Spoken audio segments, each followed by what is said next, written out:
எல்லாருமே சொல்லிக்கிட்டீங்களா? ஸோ நம்ம நிறைய பேசலாம் இன்று கதையில இப்போ பார்த்துக்கலாம். ஸோ நம்ம எதோட முடிச்சிருந்தோம்னா ஜேகே ஃபைலை கொடுத்து ஸோ தயான் பார்த்துட்டு செம்ம ஷாக்காக இருப்பான். ஸோ இதோட நம்ம முடிச்சிருந்தாவா அங்கே கதைக்குள்ளே போகலாம். அப்படி இந்த ஃபைலை பார்த்துட்டு செம்ம ஷாக் ஆயிடும். அப்படி ஜேகேவை தான் பார்க்குறான். ஜேகே வியை பார்த்துட்டு வி ஷாக்காக இருக்கா? உங்கள் அண்ணனோட டீட்டெயிலை பார்த்ததுக்கப்புறம் இப்போ நம்புறியா உங்கள் அண்ணன் எப்படிப்பட்ட கிரிமினல்னுட்டு? ஜேகே இந்த மாதிரி நம்ம வீட்டை சொன்னோன்னு வி இப்போதான் நம்பவே ஆரம்பிக்கிறான். வி ஜேகேவை பார்த்துட்டு நம்பவே முடியல. அதனால எங்கள் அண்ணா ரொம்ப நல்லவன் நினச்சேன். இவ்வளோ பெரிய தப்பான வேலைகளை குற்றத்தை இப்படி பண்ணுவான்னு நினச்சி கூட நான் பார்க்கல. வி இந்த மாதிரி கொஞ்சம் ஃபீல் பண்ணி பேசிகிட்டு இருக்கான். ஸோ ஜேகே வியை பார்த்துட்டு என்ன நல்லவன் நினச்சியா? அவன் உன்னை ஏமாற்றி எவ்வளோ பெரிய விஷயத்த முறைச்சி உன்னை முட்டாளாக்கியிருக்கான். நீ நல்லவன் நினச்சிருக்க உங்கள் அண்ணனை.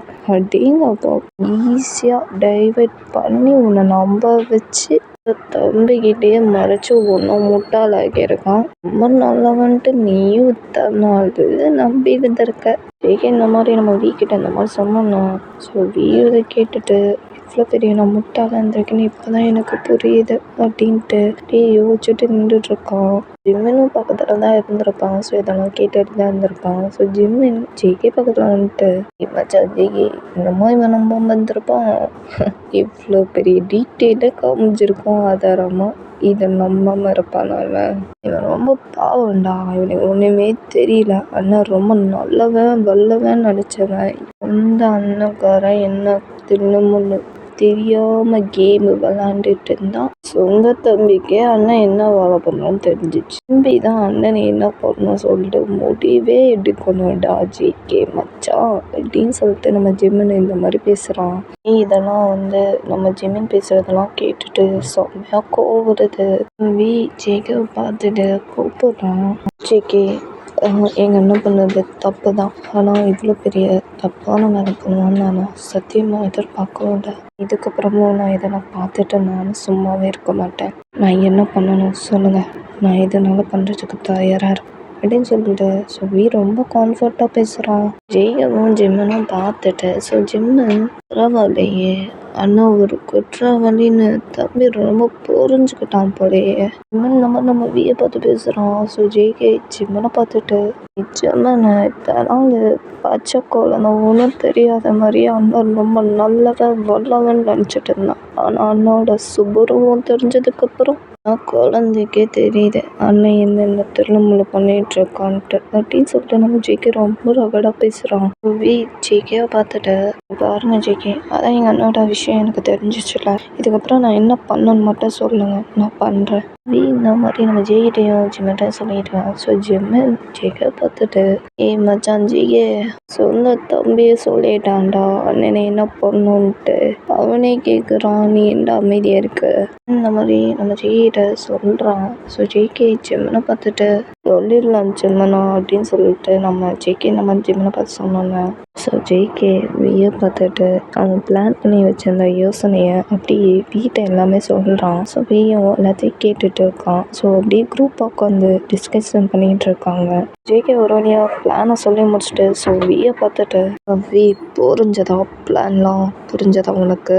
ஜேகே இந்த மாதிரி நம்ம வீட்டை கேட்டோம். ஸோ வியும் புரிஞ்சது அப்படின்னு சொல்லிடுறான். ஜிம்மன் ஜேகேவை பார்த்துட்டு மச்சான் இதுக்கு மேலே எதுக்கு வெயிட் பண்ணோம்? பிளான் தான் டிஸ்கஸ் பண்ணி பேசி முடிவு பண்ணியாச்சுல. இதுக்கு மேலே எதுக்கு நம்ம வெயிட் பண்ணோம்? அவனை பிடிக்கிறதா நம்ம வேலையே. இந்த மாதிரி சொன்னோன்னு ஸோ ஜேகேவும் ஆமாடா அவனை பிடிச்சே ஆகணும். ஜேகே இந்த மாதிரி செம்ம கோவத்தில் இந்த மாதிரி சொல்லிட்டு ஜேகே வியை தான் பார்த்துட்டு கூப்பிட்றான்.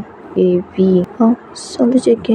ஜேகேவும் சொல்கிறான் பிளான் நம்மளுக்கு மட்டும் 3 பேர்த்துக்கு மட்டும் தெரிஞ்சால் மட்டும் போதும். இது என் தங்கச்சிக்கு தெரியவே கூடாது.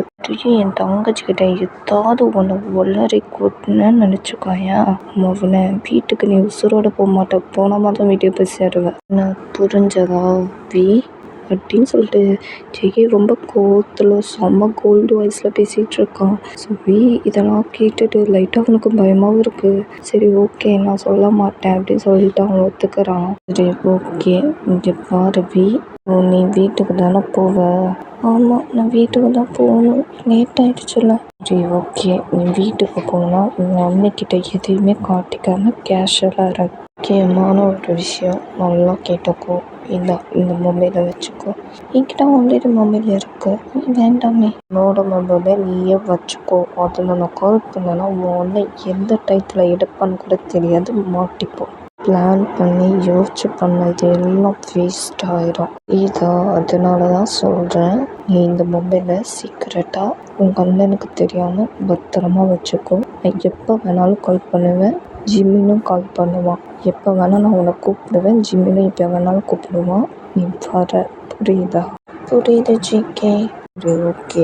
ஏன் இவ்வளோ நேரம் உங்கள் அண்ணன் லேட்டுன்னு கேட்டானா ஃப்ரெண்டு வீட்டுக்கு போயிட்டு வந்தேன் அப்படின்னு சொல்லி சமாளிக்கிறேன், புரிஞ்சதா?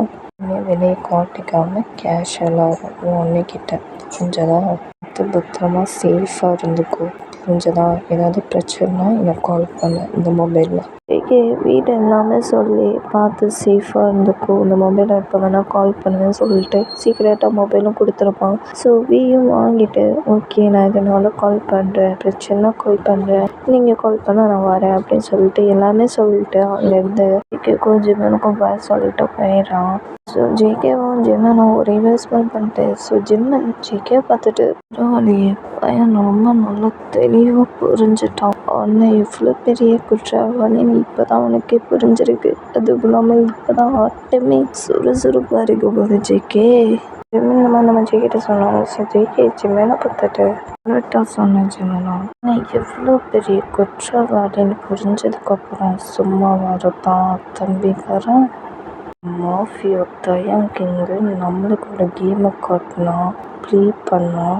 ஆனால் அவன் தம்பி சொந்த தம்பியை வச்சு ப்ளே பண்ணி கேமை காட்டுறேன்டா. நான் யாரை நம்மளுக்கு காட்டுறேன், மாஃபியா கிங்குக்கு. நான் இப்போ தான் ஆட்டமே ஆரம்பிச்சிருக்கேன், இனிமே பாரு அப்படியே பற்றிக்கிட்டு ஃபயர் ஆகும். மாஃபியா கிங்கு என்கிட்ட ரொம்ப கஷ்டப்பட போகிறான் அப்படின்னு சொல்லிட்டு சைக்கோ மாதிரி ரொம்ப கோபத்துலேயும் பேசிக்கிட்டு ரெண்டு பேருமே இந்த மாதிரி மாற்றி மாற்றி பேசிட்டு சிரிச்சிட்டு இருக்காங்க இன்வெஸ்ட்மெண்ட் பண்ணிட்டு. ஜேகேவும் ஜிம்மனும் இந்த சைடு நம்ம வீட்டுக்கு வந்து ரீச் ஆகிடுறான். பைக்கை விட்டு இறங்கிட்டு சாவியை அப்படியே கையில் சுற்றிக்கிட்டு ஜாலியாக கேஷுவலாக ஜேகே சொன்ன மாதிரி ரொம்ப கேஷுவலாக அப்படியே உள்ளே வந்து என்ட்ரி ஆகுறான். முன்னாடி தான் அவன் அண்ணக்கார ஹாலில் தான் உட்காந்துருப்பான் தயங்கு, அப்படியே லேப்டாப்பில் ரொம்ப செய்தி சவாலாக பார்த்துட்டு இருப்பான். தம்பி உள்ளே என்ட்ரி ஆகிறத பார்த்துட்டு தயங்கு அவன் தம்பியை கூப்பிட்றான். வி எங்கே போயிட்டு வர அப்படின்னு சொல்லிட்டு தயம் தான் அவன் தம்பிக்கிட்ட கேட்டாங்க. இங்கே வீக்கு அள்ளு விடுது, ஐயோ கேட்குறானே சொன்ன மாதிரியே கேட்குறான் பாரு, வீக்கு இங்கே அள்ளு விடுது பயமாக இருக்குது. தயம் கேட்டுகிட்டே இருக்கான். ஒன்னத்தான் கேட்குறேன், எங்கே போயிட்டு வந்த, ஏன் இவ்வளோ நேரம் லேட்டு? தயம் இந்த மாதிரி கேட்டோன்னு சொல்லி பயத்தில் வந்து சொல்கிறான் அவன் அன்னைக்கிட்ட. அண்ணா அது ஃப்ரெண்டு வீட்டுக்கு போயிட்டு வந்தேன், அது அங்கே பார்ட்டி நடந்துச்சு, டீ அட்டென்ட் பண்ணிட்டு வர்றதுக்கு வீட்டுக்கு லேட் ஆயிடுச்சுண்ணா அப்படின்னு சொல்லி சமாளிச்சிடுறான் அவங்க அன்னைக்கிட்ட பேசி எப்படியோ. தயங்க இதை கேட்டுட்டு ஃப்ரெண்டு வீட்டில் பார்ட்டி அட்டென்ட் பண்ணிட்டு வந்தியா, அது இவ்வளோ நேரமா? ஆமாண்ணா கொஞ்சம் லேட் ஆயிடுச்சு இந்த மாதிரி எப்படியோ சொல்லி சமாளிச்சிட்டு இருக்கான். தயங்கோ சரி ஓகே இதுதான் உனக்கு லாஸ்ட் வார்னிங், அப்புறம் நீ வீட்டுக்கு லேட்டாக வர்றதை நான் பார்க்கவும் கூடாது கேட்கவும் கூடாது, புரிஞ்சதா? இந்த மாதிரி அவன் தம்பிக்கிட்ட சொன்னாங்க. வீயும் ஓகேண்ணா அப்படின்னு சொல்லிட்டு ரூமுக்கு ரூமுக்கு போகணும்னு சொல்லிடுறான். வீயை விட்டா போதும்டா சாமி அப்படின்ட்டு வீயும் ரூமுக்கு போயிட்டு அப்படி பெட்டில் போய் படுத்துடுறான். இன்னமும் அவன் தம்பி மேலே டவுட்டாகவே இருக்குது. அப்படியே யோசிச்சுட்டு சரி அப்படியே அவன் வேலையை பார்க்க ஸ்டார்ட் பண்ணிடுறான் லேப்டாப்பில். கொஞ்ச நாள் போகுது. ஜேகேவும் ஜிம்மினும் வீயும் 3 பேருமே தயம் எங்கே போகிறான், என்ன பண்ணிகிட்ருக்கா, எல்லா டீட்டெயிலும் எல்லா ஃபுல் டீட்டெயிலும் கலெக்ட் பண்ணி வச்சு என்ன பண்ணலாம் என்ன அப்படின்னு சொல்லிட்டு பிளான் பண்ணி வச்சு இது பண்ணிகிட்டு இருப்பாங்க. எனக்கு ரொம்ப டவுட்டாகவே இருக்கும் இவன் பண்ணுறத பார்த்துட்டு வீட்டுக்கு லேட்டாக வர்றது, ஏதாவது ஒன்று சொல்லி அவன் அன்னைக்கிட்ட சொல்லி சமாளிக்கிறது, இந்த மாதிரி நடக்குது. நம்ம வீக்கு ஜேகே, ஜெர்மன், வி இப்படி 3 பேரும் செம்மையாக பிளான் எக்ஸிக்யூட் பண்ணி ஸோ ஒரேடியா இதான் கொஞ்ச நாள் போகுது. இந்த சைடு ஜேகே தான் எல்லா பிளான் சொல்லிக்கிட்டு இருக்கான். பிளான் சக்ஸஸ் ஆயிடுச்சு, இன்னைக்கு நம்ம ஆரம்பிச்சலாம் சொல்லிட்டு பேசிகிட்டு இருக்காங்க. 3 பேருமே டிஸ்கஸ் பண்ணிகிட்டு இருக்காங்க. வெளியே 3 பேருமே பேசி முடிச்சுட்டு ஜேகே தான் வியை பார்த்துட்டு இங்கே பாரு வி சொல்லு ஜேகே. இப்போ என்ன பண்ணுற?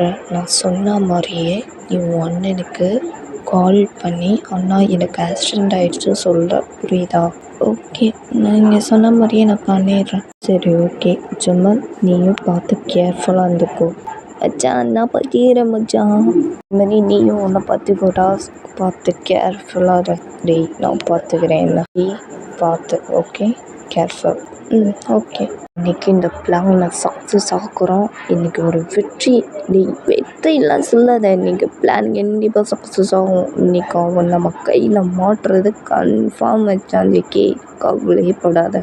ஸோ ஜிம்மன் இந்த மாதிரி நம்ம ஜேகேட்ட சொன்னோம்ல. ஸோ ஜேகேவும் சரி ஓகே, இதுக்கு மேலே நம்ம பேசி நம்ம டைம் வேஸ்ட் பண்ண வேணாம், நம்ம பிளானும் சக்ஸஸ் ஆகணும். எல்லோரும் உங்கள் வேலையை போய் பாருங்கள், போங்க. ஸோ ஜேகே சொன்னால் அடுத்த செகண்டே ஸோ 2 பேருமே ஜிம்மனும் வியும் போயிடுறாங்க. ஸோ இந்த சைடு நம்ம தயங்க அப்படியே ரெடி ஆகிட்டு இருக்கான். ஸோ அப்படியே அவன் மொபைலுக்கு தான் ஒரு கால் வருது. ஸோ வேறு யாரும் கால் பண்ணியிருக்க மாட்டான். ஸோ நம்ம அவனோட தம்பி தான் கால் பண்ணியிருப்பான். ஸோ தயம் பார்த்துட்டு இவன் நேரங்கட்ட நேரத்தில் கால் பண்ணிகிட்டு இருக்கான். எதுக்கு இப்போ கால் பண்ணுறான்னு தெரியலையே அப்படின்னு சொல்லிட்டு யோசனையாகவே வந்து சரி அட்டன் பண்ணி பேசுவோம் அப்படின்னு சொல்லிட்டு பேசுகிறான். அட்டன் பண்ணி ஹலோ, என்னடா இது கால் பண்ண எனக்கு? அண்ணா எனக்கு என்னாச்சு? உனக்கு என்னாச்சு? ஒன்றை தான் கேட்குறேன், என்ன ஆச்சு பதில் சொல்கிறியா? ஸோ ரொம்ப கோவமாகவும் ரொம்ப பதட்டமாகவும் நம்ம தயங்க இந்த மாதிரி பேசிகிட்டு இருக்கான். அவன் தம்பி அவன் தம்பிக்கிட்ட பேசிகிட்டு இருக்கான். வி இருக்கியா? டேய் இருக்குண்ணா. அண்ணா எனக்கு என்னால் முடியல. என்னடா ஆச்சு உனக்கு? ஏன் ஒரு மாதிரியே இருக்கு உன் வாய்ஸு? சரி அதை விட என்ன ஆச்சு அதை சொல்லி தோல. எரிச்சல் மேடம் கலப்புற நீனு, சீக்கிரம் சொல்கிறியா அப்படின்னு சொல்லிட்டு செம்ம இரிட்டேட் ஆகுறான், செம்ம டென்ஷன் ஆகுறான் நம்ம தயங்கு. ஸோ நம்ம வியும் ஃபோனில் சொல்லிடுறான் நம்ம தயங்கிட்ட. ஸோ தயங்கிட்ட கேட்டான செம்ம ஷாக்கு.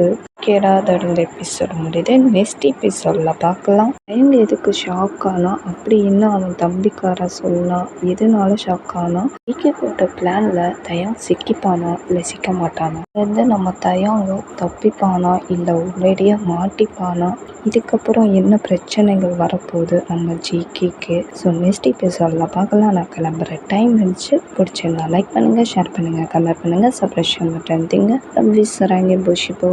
பாய்.